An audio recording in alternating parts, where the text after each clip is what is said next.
Hello everyone, eu sou a Daniele, professora de inglês do Ensino Fundamental 2 do Estado de Minas Gerais, e a gente vai dar continuidade aqui à nossa correção das atividades do PET volume 2, e essa é a última semana do volume 2, né? A semana 4 de língua inglesa do nono ano.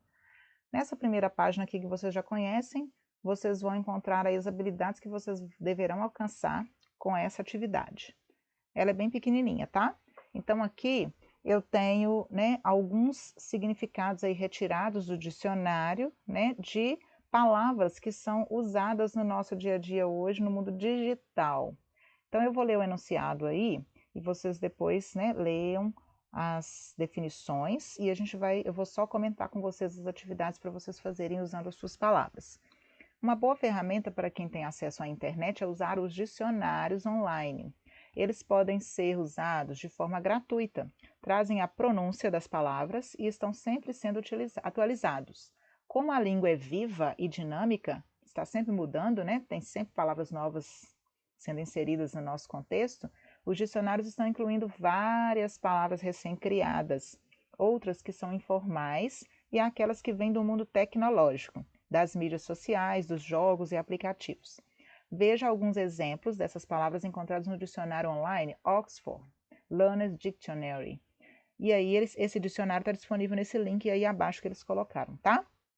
Eu tenho aí algumas palavras. Selfie, a photo of yourself that you take typically with a smartphone or webcam and usually put on social media. Então, olha só a definição. A selfie é uma foto de você mesmo que você tira, né, tipicamente com o seu celular ou webcam, e geralmente você coloca essa foto na mídia social. Então todo mundo já sabe o que é selfie, né?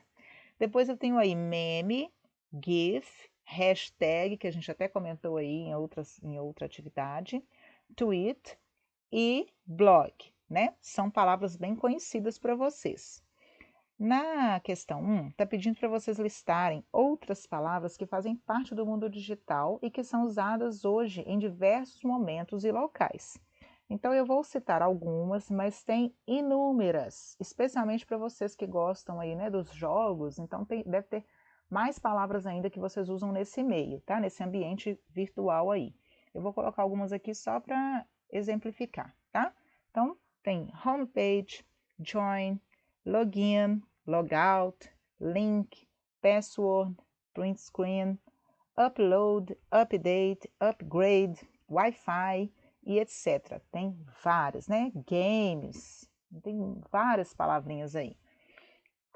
Agora é a sua vez de descrever textos argumentativos e persuasivos em inglês. Então, o que a gente vai ter que lembrar aqui? O que é um texto argumentativo? Texto que apresenta fatos, não é? Para você defender a sua tese. E o texto persuasivo é aquele que você tenta convencer alguém, né, de alguma coisa, usando seus artefatos aí, né, as suas informações.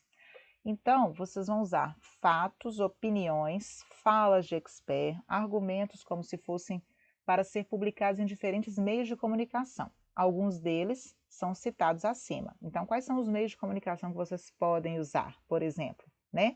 O Twitter, o blog, né? O Facebook e até mesmo o WhatsApp, grupos de WhatsApp. Então, vocês vão pensar o seguinte: eu vou colocar esse texto, né, para muitas pessoas verem, né? Vou publicar em meios de comunicação diferentes.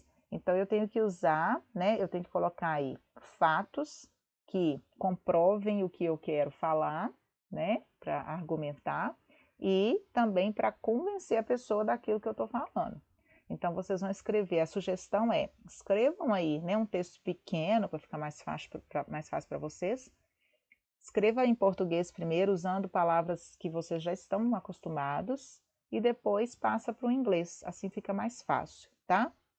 E aí, se tiver uma palavrinha ou outra que vocês queiram usar e que vocês não saibam o significado, claro, usem e abusem do dicionário, tá? Na letra A, está pedindo aí para vocês escreverem um texto publicitário para ser postado no Facebook da escola e seja bem persuasivo para vender o seu videogame, pois está querendo comprar outro. Então, o que vocês vão fazer aqui nessa primeira letra, né? Na letra A? vocês vão vender um videogame porque a intenção é comprar outro melhor, né? Ou mais avançado.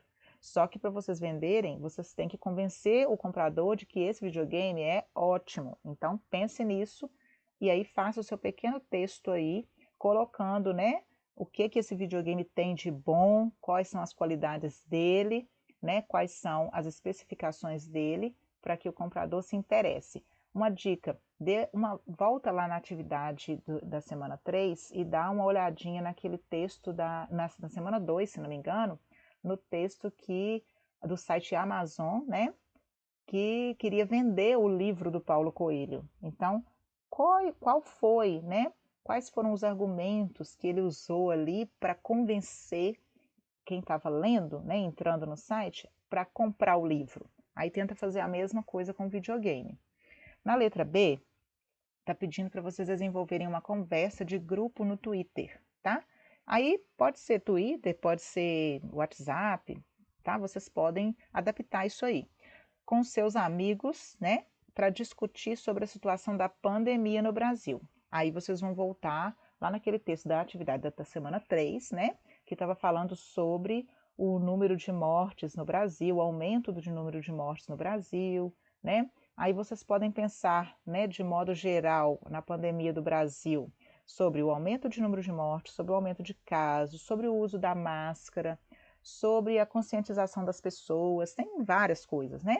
E aí vocês vão usar, então, fatos que são apresentados, né, argumentos e dados durante essa conversa. Então, tem aí, né, algumas dicas para vocês. Vocês podem dar uma lida lá naquele texto da semana 3 e podem também assistir ao jornal, estar atento aí ao que está acontecendo no seu dia a dia, para você argumentar aí com fatos, né, para convencer ou discutir aí com o seu colega sobre a situação da pandemia no Brasil. E aí a mesma dica, tá? Escrevam aí frases mais curtas em português e depois passem para o inglês para ficar mais fácil para vocês. Assim vocês vão treinando, tá? Essa habilidade. Daqui a pouco vai ficar automático, vocês já vão escrever em inglês direto. Quem conseguir fazer isso já pode fazer. Escreva um texto para seu blog para falar sobre um livro ou um filme que você gostou muito de ler e assistir. Não se esqueça de dar detalhes, de incluir elementos de convencimentos para que seus seguidores também se interessem a conhecer a obra. Então, aqui vocês vão imaginar, né, que vocês vão fazer lá para o seu blog um comentário sobre um livro, um filme que você leu ou assistiu e gostou muito, mas tentando convencer as pessoas que estão lendo o seu post a ler também, tá? Então, vocês têm que trazer aí, né, argumentos, né, detalhes do livro que sejam super interessantes e que chamem a atenção dos leitores para que eles também se interessem pela leitura, tá? E aí, mais uma vez, eu peço que vocês deem uma lida lá na atividade da semana 2 sobre o livro do Paulo Coelho, né, para vocês terem uma ideia de como vocês podem fazer isso. E aí, mais uma vez, escrevam, né, em português. Quem conseguir fazer direto em inglês pode fazer. Quem não conseguir, faça em português e passe para o inglês para ir treinando aí e aumentando seu vocabulário, tá?